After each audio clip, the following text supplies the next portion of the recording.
Halo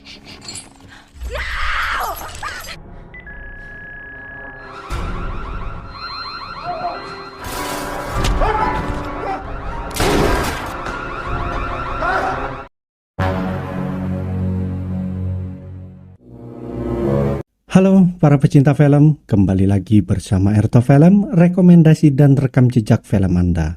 Apa kabar kalian semua? Masih bernapas dengan nyaman?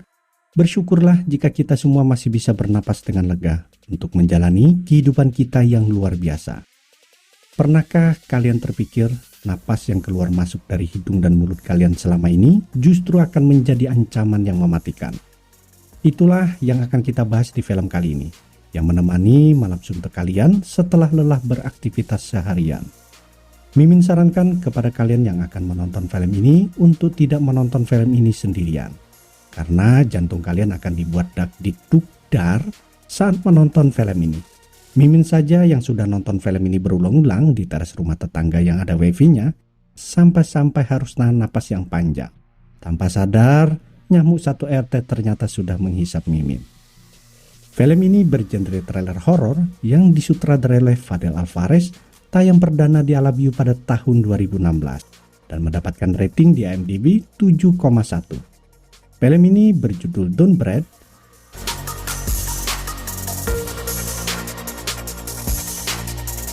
yang dibintangi oleh Dylan Menete sebagai Alec, Gianni Lepi sebagai Rocky,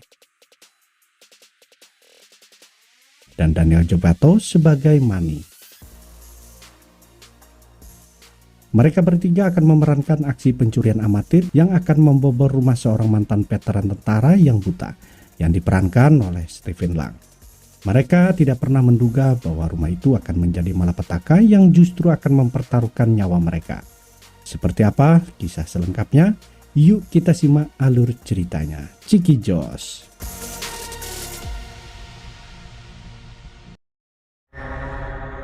Film dibuka memperlihatkan seorang lelaki parubaya sedang menyeret seorang wanita muda di sebuah komplek perumahan yang nampak sepi tanpa penghuni.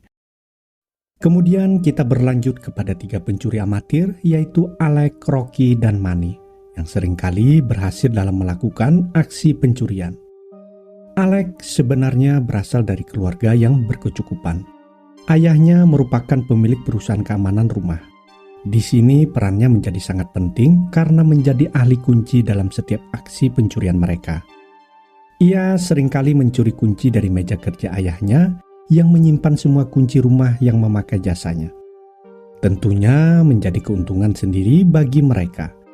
Ia ikut dalam geng pencurian ini tidak lain karena wanita yang ia sukai, yaitu Rocky, meskipun dia tahu kalau Rocky adalah pacarnya Manny, tetapi ia tidak peduli. Rocky adalah wanita yang berasal dari keluarga yang kurang baik. Orang tuanya bercerai, ibunya menjadi pecandu alkohol, sedangkan ayah barunya seorang pengangguran. Rocky menjadi tulang punggung dalam keluarganya. Ia mempunyai seorang adik perempuan yang bernama Didi, yang berjanji jika memiliki banyak uang, ia akan membawa Didi pindah ke California untuk merubah nasib mereka. Sedangkan Manny adalah seorang pemuda yang berlagak preman dan susah diatur, bertingkah gegabah tanpa memikirkan dampak dari perbuatannya. Ia tahu sebenarnya Alec diam-diam menyukai Rocky, tetapi ia hanya memperingatkannya saja. Suatu hari, Manny mendapatkan informasi gelap dari pengepul tempat ia menjual barang curiannya, soal rumah mantan veteran yang memiliki banyak uang. Ia mendapatkan uang damai sekitar $300.000 atas kematian putrinya akibat kecelakaan. Si penabrak berasal dari keluarga kaya dan ia tidak dipenjara karena telah membayar uang ganti rugi. Jumlah ini tentu saja menjadi daya tarik bagi Manny. Ia pun segera mengajak kedua temannya. Ia berpikir aksi ini akan menjadi mudah karena target rumahnya hanya pria tua. Apalagi dengan adanya kunci dari Alec, karena rumah tersebut memakai jasa dari perusahaan ayahnya. Awalnya Alec menolak. Baginya kedua temannya melanggar kesepakatan yang telah mereka buat sebelumnya, yaitu tidak mencuri uang di atas $10.000, karena Alec tahu persis bila tertangkap hukumannya akan berat. Tetapi tawaran itu membuat Rocky tertarik, Dengan uang sebanyak itu, dia bisa mengajak adiknya pergi. Karena bujuk rayu dari Rocky, akhirnya Alec pun luluh dan berubah pikiran. Di sini kita belajar, terkadang bujuk rayu wanita bisa menyesatkan. Oke, kita lanjut. Penelusuran pun dimulai. Pas lagi asik ngobrol di dalam mobil, mereka dikagetkan dengan serangan anjing si pria tua tersebut.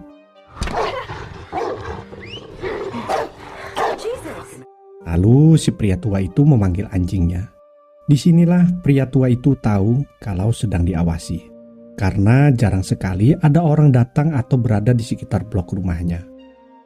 Ketiga pencuri itu pun baru tahu kalau pria tua itu sebenarnya buta. Aksi pencurian di malam hari pun dimulai.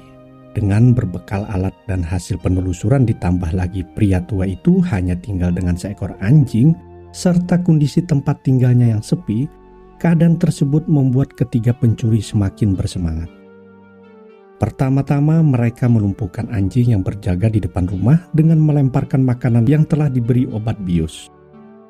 Mereka mencoba masuk lewat pintu depan, tetapi si pemilik rumah rupanya menguncinya dengan 4 kunci gembok, sedangkan Alec hanya membawa 1 kunci. Mereka pun mencoba lagi masuk melalui pintu samping, tetapi hasilnya masih nihil. Saat itu juga Rocky melihat ada jendela kaca tanpa teralis yang ia pikir muat untuk dirinya masuk. Benar saja, Rocky pun berhasil masuk. Saat berada di dalam, Rocky pun bergegas menonaktifkan alarm menggunakan remote yang diberikan oleh Alec. Setelah itu, Rocky pun bergegas membukakan kedua temannya pintu. Sebelum memulai aksi mereka, Rocky meminta kepada kedua temannya untuk melepas sepatu mereka dengan tujuan agar tidak menimbulkan suara. Di saat Rocky dan Alec mencari keberadaan uang itu, Manny naik ke lantai atas dan masuk ke kamar pria tua itu untuk meletakkan obat bius racikannya. Seketika itu juga pria tua itu terbangun, tetapi ia tidak menyadari keberadaannya si Manny.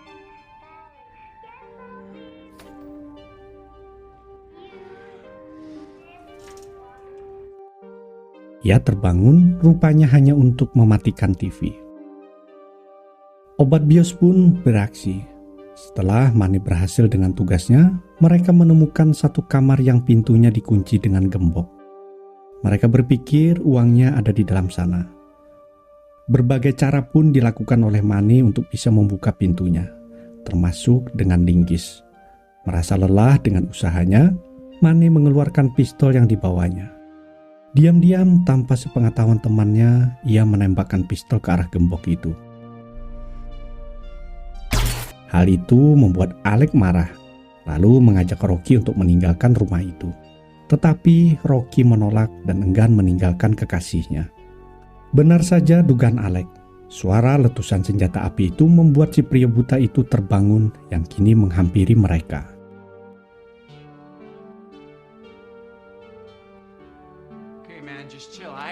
Manny mencoba menjelaskan bahwa ia hanya seorang pemabuk dan tak sengaja masuk ke dalam rumah. Sayangnya pecahan kunci gembok yang jatuh ke lantai terinjak oleh pria buta itu. Tentu saja hal ini membuatnya marah. Akhirnya Manny pun mengaku bahwa kedatangannya untuk mencuri. Namun pria buta ini bukan orang yang bisa disepelekan. Ia sangat terlatih sehingga mampu membaca gelagat Manny dengan pendengarannya saja. Pistol yang dipegang oleh Manny pun berhasil direbut. Dengan cekatannya, ia berhasil melumpuhkan Manny.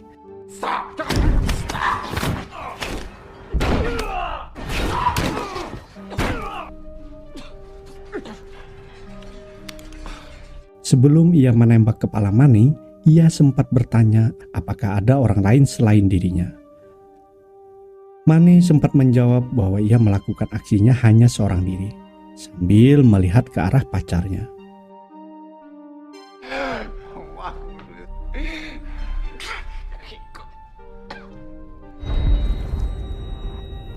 Manny pun terbunuh dengan senjatanya sendiri.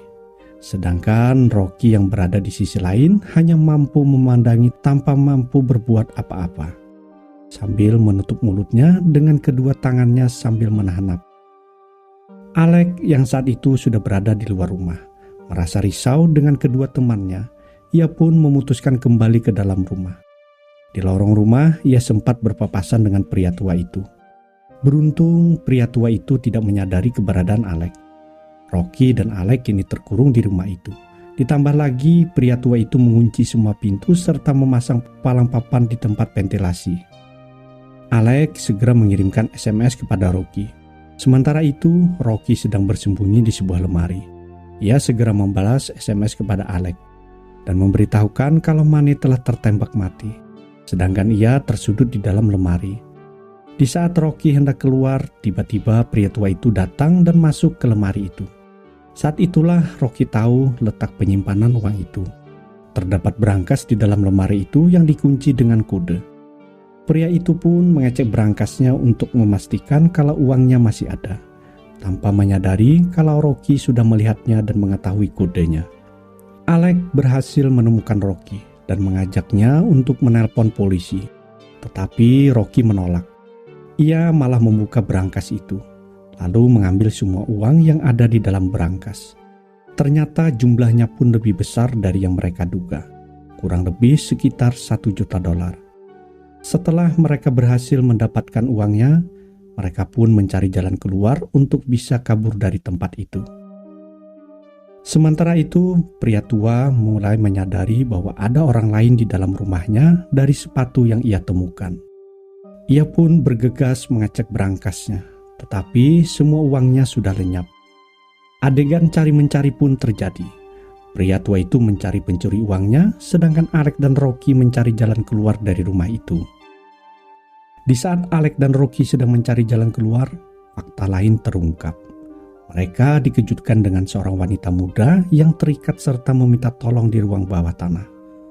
Wanita itu bukanlah istri atau anak pria tua itu, melainkan sebagai Sandra pria tua itu, sebagai ganti putrinya yang telah dibunuh oleh wanita tersebut. Di sini kita diingatkan kembali pada cerita di awal. Kalau putri pria buta itu bukanlah mati karena kecelakaan, melainkan dibunuh oleh si wanita yang disandra oleh si pria tua. Dan kini wanita itu sedang mengandung anak dari pria tua itu. Di saat mereka hendak membobol pintu ruang bawah tanah, terjadi tembakan. Namun sayangnya, tembakan itu justru mengenai wanita yang menjadi sandra si pria tua, yang tadinya sudah berhasil lepas dari ikatan dan hendak lari bersama Alex dan Rocky. Wanita itu justru mati di tangan pria tua itu sendiri. Saat menemukan tubuh wanita yang mengandung benih anaknya, kemarahan pria buta itu pun semakin menjadi-jadi. Adegan kejar-kejaran pun terjadi. Suara tembakan semakin menambah mencekam suasana. Ditambah lagi aliran listrik di rumah itu dimatikan. Kini mereka bertarung sama-sama tanpa penglihatan.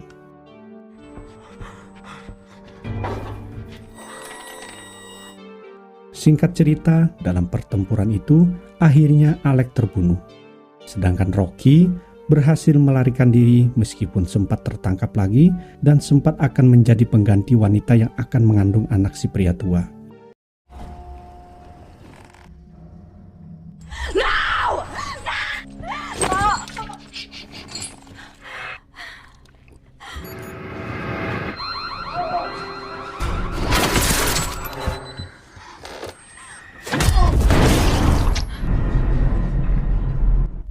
Di akhir cerita, polisi datang ke tempat itu, dan Rocky berhasil kabur dengan uang curiannya. Rocky bisa mewujudkan impiannya pergi ke California bersama adiknya, dan film pun usai. Menurut Mimin, film ini sangat menegangkan. Jantung akan berdebar saat menonton film ini, bercampur dengan emosi yang meluap-luap. Sebab menurut Mimin, siapa yang salah? Siapa yang menjadi korban? Di satu sisi ada orang tua buta yang dirampok. Di sisi lain, seorang wanita yang disandra oleh si pria tua hingga tewas tertembak. Bagaimana menurut Anda? Biar kalian merasakan seperti apa jantung Mimin, yuk buruan tonton filmnya. Tapi ingat, ajak teman ya. Jika Anda suka dengan video ini, silahkan like, komen, dan share video ini. Jangan lupa tombol subscribe-nya ya, biar Mimin tambah semangat lagi bikin video alur cerita selanjutnya. Jumpa lagi dengan video Mimin selanjutnya.